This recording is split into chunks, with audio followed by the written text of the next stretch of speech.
Teismo salėje hipiai rūko kanapes. O, tegu bus pacukant.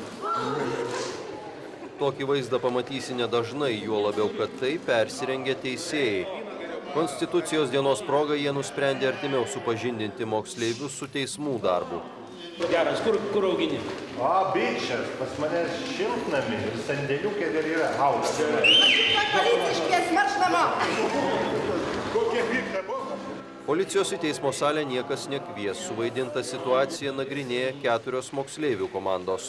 Inscenizacija buvo atlikta viešosios tvarkos pažeidimas nepilnamečių, tai rūkymas viešoje vietoje. Taip pat buvo alkoholio vartojimas, kuris taip pat neleistas ir pilnamečiams iki 18 metų įsigyti alkoholio.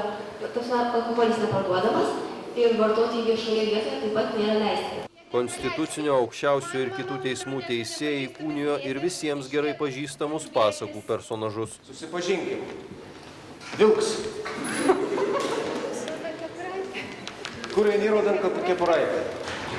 Aš einu pas babą. Pasakyk man keletą svarbių skaičių. Kaip įeiti į namus, kaip paimti pinigus iš seifo, pasakyk močiutės ir savo kreditinių kortelių numerėlius. Geriausiai nusikaltimus narpliojusi komanda pasveikinama.